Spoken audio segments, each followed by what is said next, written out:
I tell you what, let's take a tour of each piece of gear. Okay. These all work in stereo, don't they? They're all in stereo. So we'll start out just a hush unit on with the preamp. Add a compressor. Little EQ, which I'm using to add a little bit of brightness and scoop a little mids out. And then I will add in a 42 left and right. It's doing a ping pong. And then we'll add in, let's say for kicks, we'll add in a PCM 70 with a circular delay going on. Wasn't that the Steve Lukather thing? That is. So this by itself is the Steve Lukather delay. It just randomly goes crazy. When he goes off those leads, it's out in space. So I got those two on. And now we'll add in the tri-stereo, which is like the thickest, richest chorus. I need a towel. It's so wet.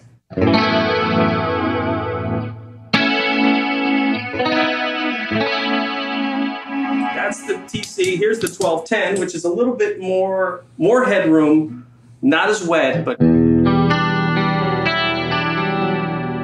more subtle, more, you know, you don't want to be as overbearing, you know. Here's the H3000, which I'm using on a micro pitch shift.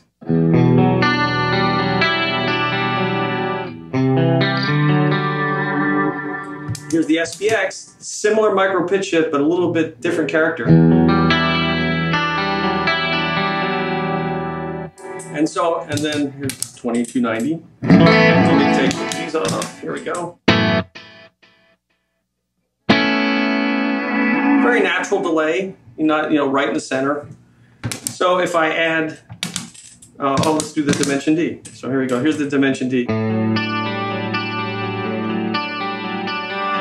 which was used on everything you could think of. You know, Nile Rodgers used it on Let's Dance on Stevie Ray's guitars and all that, and keyboards went through this a lot back in the day. Peter Gabriel was huge on the Dimension. Exactly. Dan Huff, his combination of this was used on Gloria Love by Peter Cetera, and after he used that, he got so many calls for that sound. That's what he used, you know.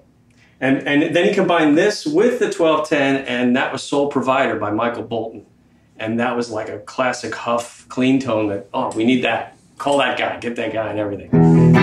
So, put on the delays, tri-stereo, H3000.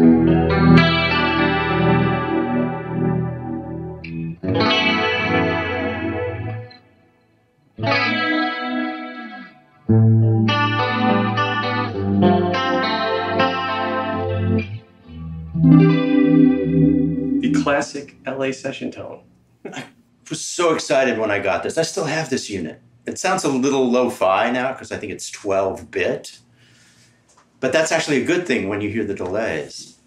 Michael Thompson showed me how to do the stereo pitch shift on this. I was so excited. I was so generous of him. And then this guy, this was the Steve Lukather thing, the circular delays. Going crazy playing leads, like Dave said.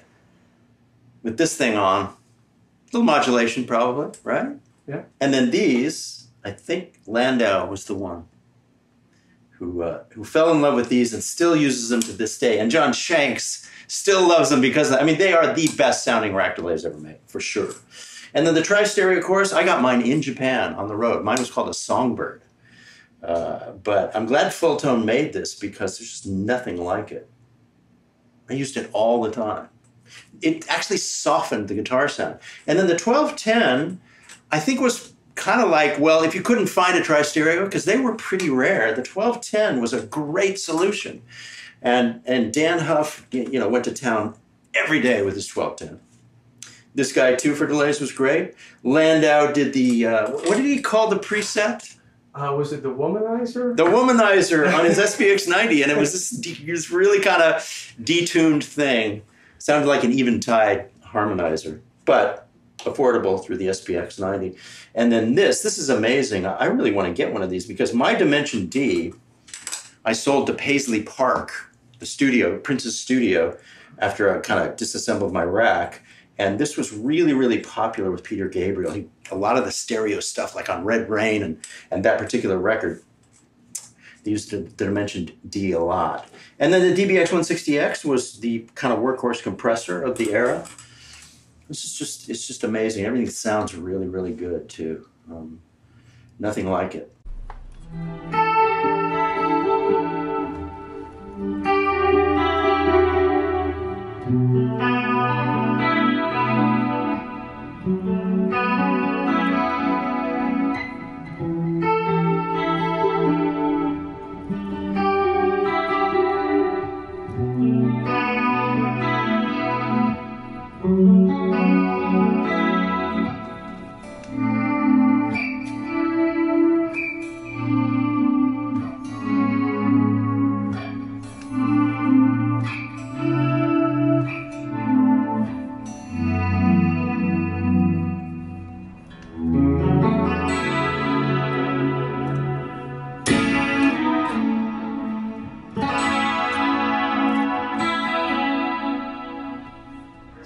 I was wanting to get the sound of a rack, but with pedals.